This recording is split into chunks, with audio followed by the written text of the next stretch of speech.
tous, bienvenue sur le plateau des maternelles. Contente de vous retrouver pour cette dernière émission avant le week-end.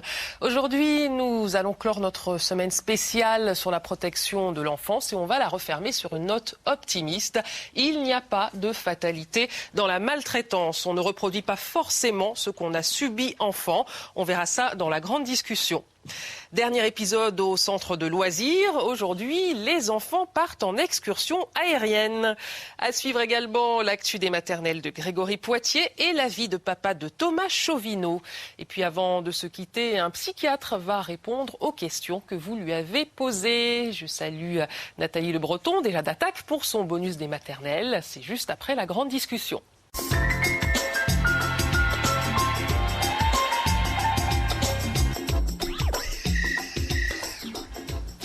Pour ce dernier volet de notre semaine spéciale protection de l'enfance, on a eu envie de tordre le cou à une idée reçue.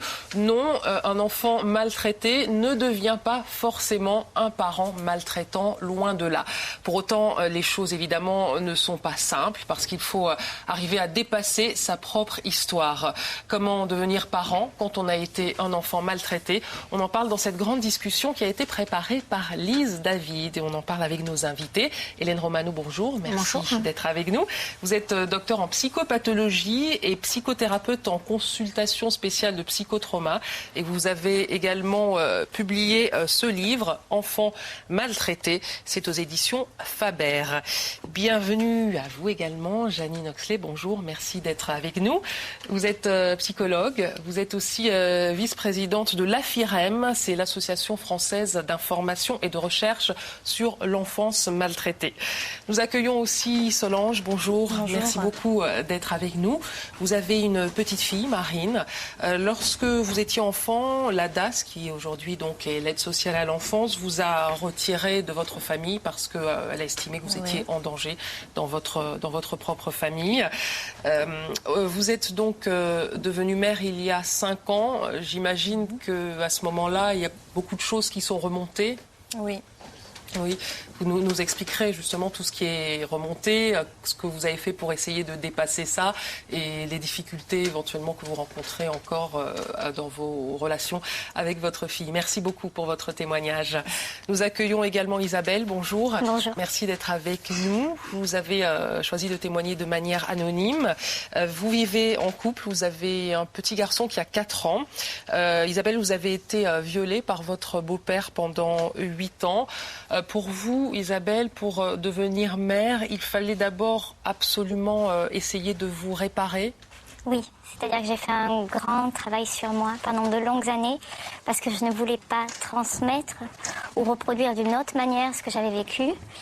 Donc j'ai fait un grand travail de psychothérapie, d'hypnose, enfin plusieurs sortes pour pouvoir envisager d'avoir un enfant et être une bonne maman. Et pendant combien de temps vous avez fait ce travail?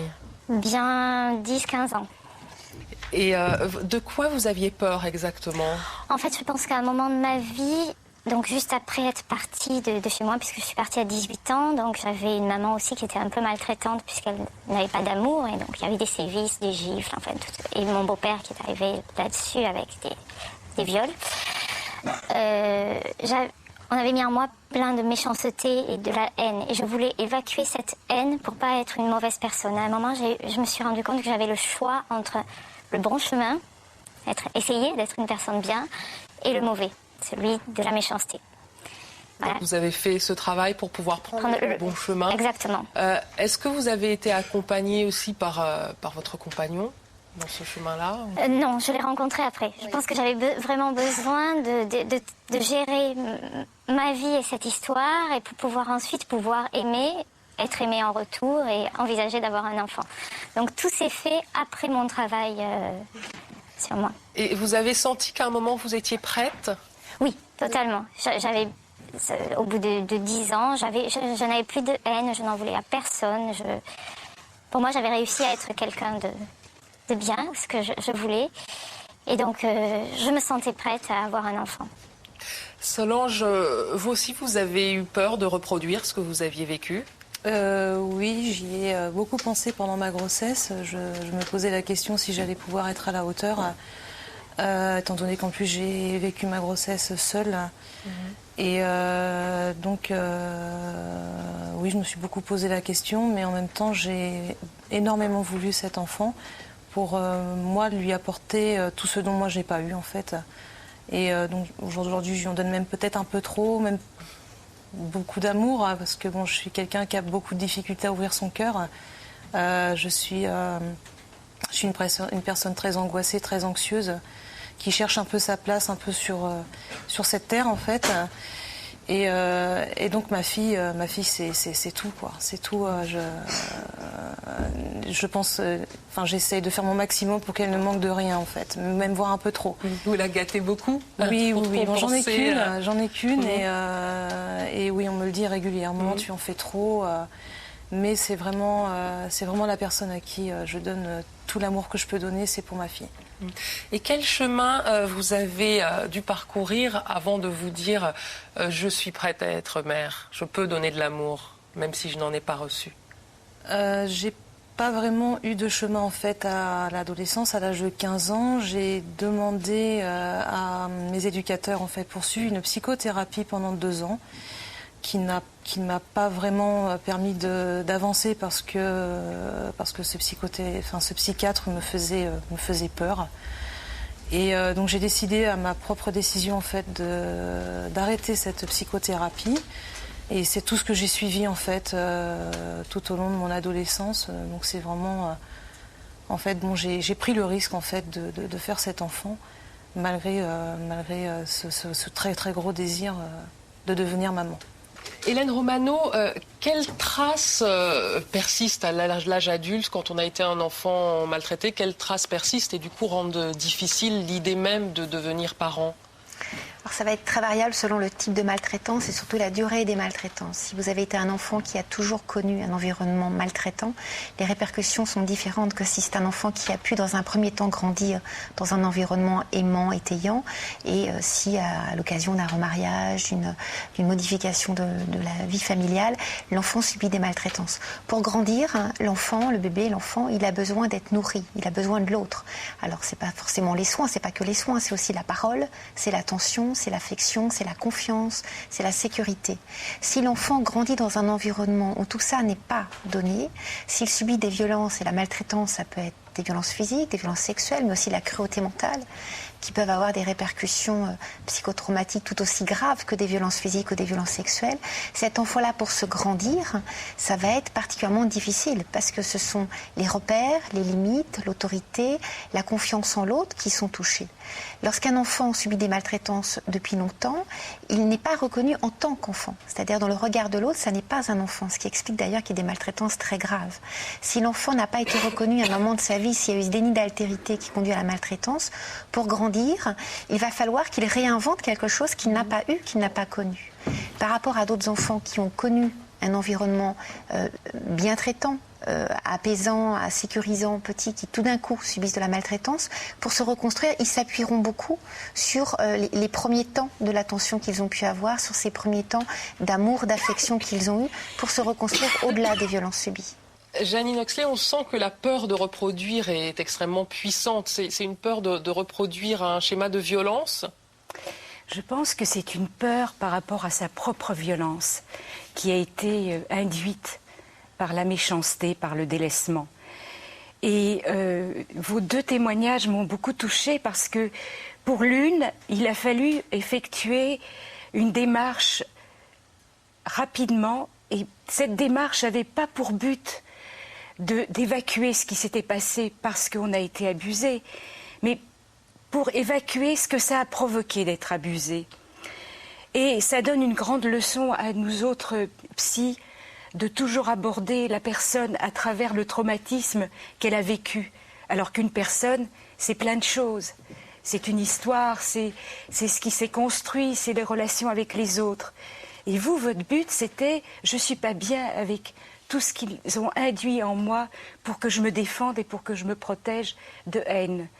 Donc votre démarche a été une démarche extraordinaire parce que du côté du choix de la vie.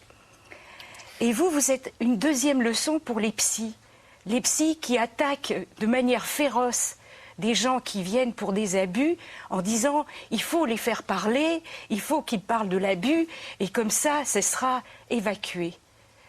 Or, c'est évident que quelqu'un peut porter cette souffrance pendant des années et pas pouvoir l'aborder tout de suite. Et c'est à respecter. De même qu'il y a beaucoup de psychologues, de psychiatres, de psychanalystes, des thérapies de groupe, des groupes de parole, des gens dont le métier s'est peu à peu affiné grâce à des témoignages comme le vôtre de la non-qualité de ce qu'ils avaient eu comme soins. Donc, pour moi, ce que vous nous dites, c'est une leçon que nous avons retenue en travaillant avec des parents qui avaient beaucoup souffert enfants et qui étaient séparés de leurs enfants. Mais juste un mot, parce que ça me paraît important. En ce moment, je suis dans un moment très émouvant de ma vie. Je suis après mon métier. Oui. Mais nous faisons une recherche sur les anciens enfants gravement maltraités. Certains sont venus dans notre service il y a 30 ans. La chose spécifique qui montre que l'accompagnement des parents est capital, c'est qu'il n'y a pas de reproduction au niveau des anciens enfants maltraités. Ce qui est une bonne nouvelle, et c'est pour ça qu'on voulait faire cette émission. Je pense qu'il faut... on a même des chiffres très précis là-dessus, je crois, Hélène Romano. Il y avait une étude qui avait été faite par Mancio et Lecomte, avec toujours tous les biais des études, qui évaluait à peu près 18% de répétition intergénérationnelle. Donc on est très loin de cette espèce de systématisme, enfant maltraité deviendra parent maltraitant. Il y a des biais considérables dans les études, mais en effet, lorsque ces enfants, devenant adultes, trouvent autour d'eux des tuteurs de résilience, tuteurs de développement, enfin, en tout cas une écoute, une attention par rapport à leur souffrance, ils ne restent pas seuls dans leur souffrance. On sait à quel point les risques de répétition de maltraitance seront minimes.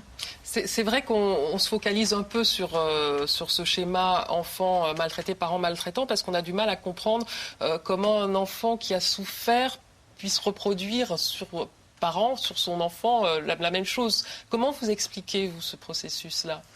C'est un processus qui est compliqué à expliquer. Quand les maltraitances ont duré très longtemps, il y a souvent au niveau de la personnalité une atteinte, une blessure psychique qui ne va pas se voir, mais qui est réelle dans la construction de l'identité de la personne, avec des enfants, dans les cas des maltraitances qui durent vraiment très longtemps, qui grandissent avec une personnalité traumatique et qui vont répéter dans leur fonctionnement avec les autres adultes, avec leurs compagnons, avec leurs compagnes, avec leurs enfants, un mode de relationnel très masochiste, très persécutif.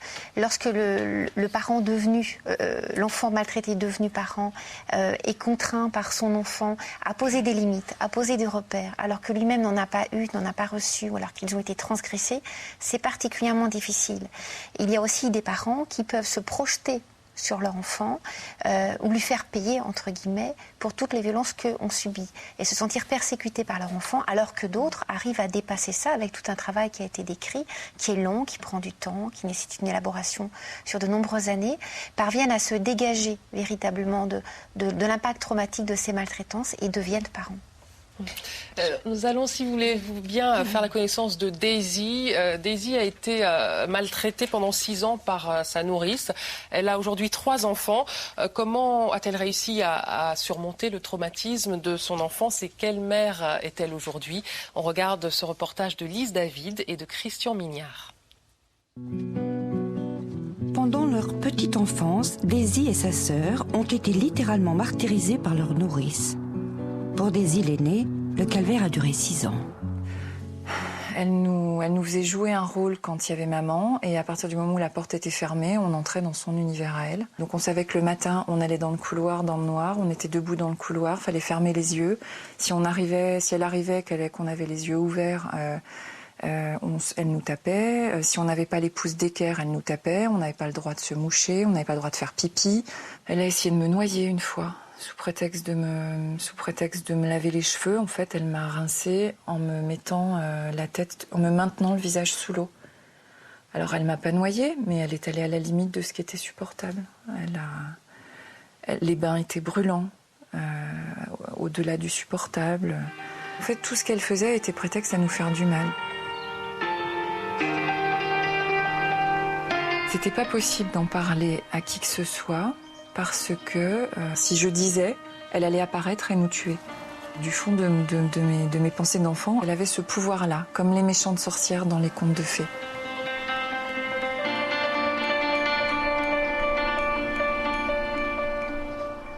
y avait le corps qui prenait les coups, et puis il y avait moi à l'intérieur qui protégeait ce que je pouvais. Là où j'arrivais pas à protéger l'intérieur, c'était quand j'entendais ma sœur se faire taper. Moi, je pouvais m'arranger avec ma souffrance, m'arranger avec la sienne, j'ai jamais pu. J'avais plein de photos, et puis je ne sais pas ce que j'ai fait de mon album de bébé, mais là, j'en ai retrouvé Et c'est vachement dur de voir ma sœur à cette époque-là, parce qu'elle a exactement la bouille qu'elle a. Enfin, voilà. Moi, je me la rappelle petite comme ça, et toutes les photos, quasiment, je la tiens. Là, je la prends par l'épaule, là, je la tiens par l'épaule. J'ai un espèce de pauvre sourire, là, où, enfin, c'est pas un sourire, quoi.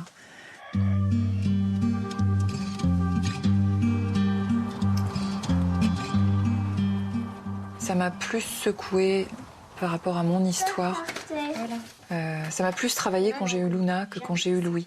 Louis, ça m'a travaillé par rapport à ma gestion de la violence et de la colère qui ressortait pour n'importe quoi et jamais à bon escient, et avec une intensité qui n'avait rien à voir avec ce qui se passait au moment où ça se passait. Mais Luna, ça m'a vraiment travaillé parce que c'était une fille, parce que j'allais mettre au monde une petite fille. Tu dis famille. Famille. Tu dis maman et papa. Dans la famille. Oui. Rose. Donc j'ai fait la démarche d'aller voir. J'avais la chance d'avoir tout près de chez moi une sophrologue. Cette rencontre, vraiment, ça a été important parce que ça m'a permis de ranger tout ça. J'ai pris mon passé, je l'ai regardé, je l'ai rangé, je l'ai laissé à sa place au passé. C'est-à-dire que moi, au présent, j'ai réussi à mettre tout ça dans un tiroir, à fermer le tiroir et à pas le rouvrir. Parce que j'en ai pas besoin. C'est dans la famille, moi, ce serait le numéro 2. Bon, ça n'a pas été miraculeux. Hein. J'ai toujours, même aujourd'hui, du travail à faire sur la gestion de ma colère. Tiens, tu donnes cette carte à Luna. Celle-là. À Luna. Non, tu la donnes à Luna. C'est comme ça le jeu. C'est comme ça le jeu. Il faut la donner à Nana. Clémentine. Non, alors t'arrêtes de faire ce bruit affreux. Hein. Tu donnes la carte à ta sœur. Donne-la à maman. Donne. Tiens, merci. J'aime pas crier, j'aime pas les punir, j'aime pas me mettre en colère. Quand je me mets en colère, je me sens pas bien. Parce que je pense que la limite entre la violence et l'autorité, elle est toujours pas très nette. Donc, pour exercer le plus sereinement possible son rôle de maman, Daisy a entrepris une thérapie avec ses enfants. Travailler avec cette thérapeute, ça m'aide parce que ça m'a permis de comprendre comment moi, avec la manière dont je suis, sans me forcer, sans me faire violence, je pouvais quand même avoir de l'autorité avec mes enfants et être entendue. Non. Ça sert à rien de crier. J'ai entendu ce que tu disais. Si tu cries, je ne comprends pas ce que tu dis. Assieds-toi. Non, tu peux pas avoir 2 maïs parce qu'il y a un maïs. Alors je te donne un maïs et après on range les gommettes. Tiens. Voilà, je te donne un maïs. Et aussi un champignon. Tu veux l'histoire de Mishka? Mishka le petit. Non, on l'a rangé, Biscotte Mulotte. Viens voir une autre histoire. Sur mon chemin de vie, le chemin que j'ai découvert et celui que j'ai envie de suivre, il y a aussi avoir une relation sereine avec mes enfants, la plus sereine possible. Donc j'y ai travaillé, j'y travaille toujours et voilà. Dors bien maintenant, dit le renard. Il va rouler vers ça.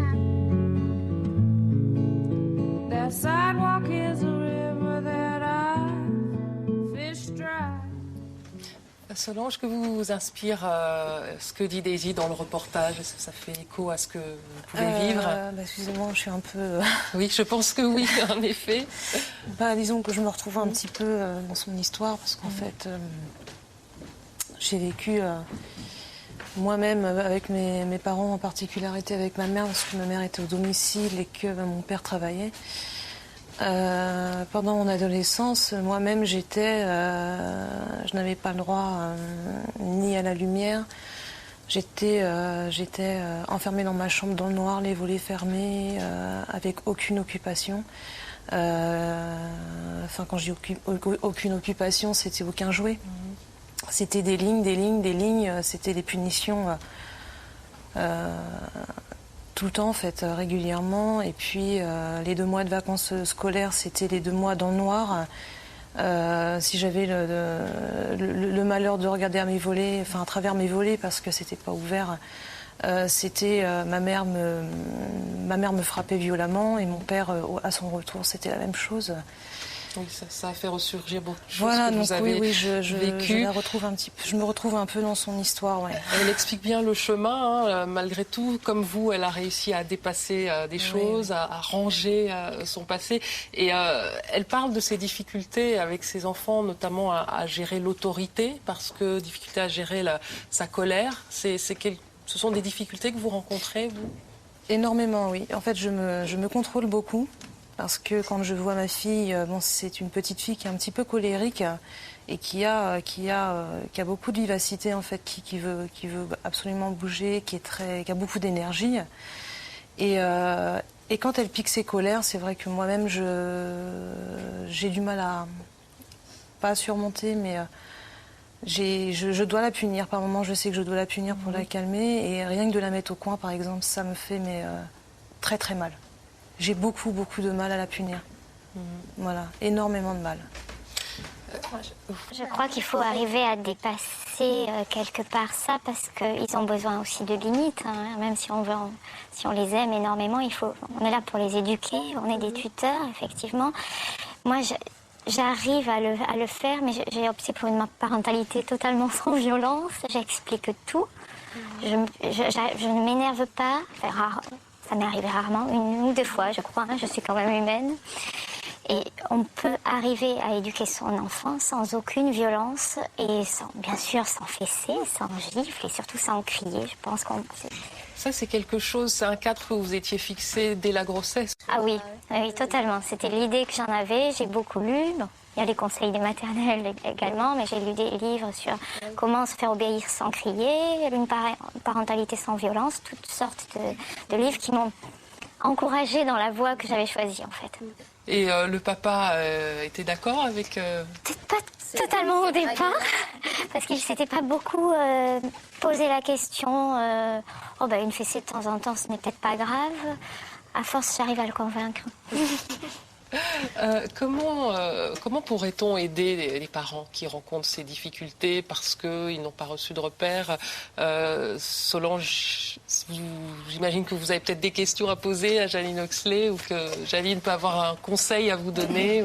J'en avais une justement, c'est du fait de ressentir ce mal-être quand je la punis. Hein. C'est pas non plus des grosses fessées. J'évite vraiment de lui lever la main dessus, parce que ça, je suis complètement contre. C'est vrai que je reconnais que ça m'est arrivé de lui mettre une claque sur les fesses. On n'appelle pas ça fesser, c'est juste une tape sur les fesses pour la faire un peu réagir. Mais de faire ça, je m'en veux, mais alors énormément. Mais même quand je la punis, j'ai beaucoup de remords en fait, parce que j'ai l'impression, quand je la vois au coin, j'ai l'impression que c'est moi que je vois au coin. Et ça dure pas longtemps en fait. Je lève vite la punition. Et je voulais savoir... Qu'est-ce qui fait en fait que j'ai beaucoup ce remords? Est-ce que par la suite ça va passer avec le temps? J'ai envie de vous dire que c'est pas spécifique aux parents qui ont vécu des enfances tragiques. Il y a quelque chose qu'on a peu à peu compris sur la violence qu'on porte en nous et que tout le monde a en lui-même d'une façon ou d'une autre. Et je pense aussi que ce qu'il y a de très contrasté dans ce que vous racontez, c'est entre la réaction de la petite après avoir reçu une toute petite tape et vous. Elle n'a pas le même passé que vous. Elle est une autre personne qui sait qu'elle peut compter aussi sur des choses formidables de sa maman. Et de temps en temps, il m'est arrivé, moi, parce que je suis aussi mère, de réaliser combien était profond le sommeil d'un de mes garçons qui avait eu justement cette espèce de limite posée un peu vive, parce que je trouvais que c'était intolérable. Ce qui ne dit pas complètement la même chose que vous, madame, mais ça me paraît très très important d'avoir en tête qu'ils sont différents de nous et qu'on leur a apporté un autre départ dans la vie. Mais je fixe énormément de limites aussi, parce qu'en fait, je pense à lui. Par empathie, qu'est-ce qui est bon pour lui? Il n'est pas bon que ce soit un enfant roi. Parce que je pense que c'est pas bon du tout.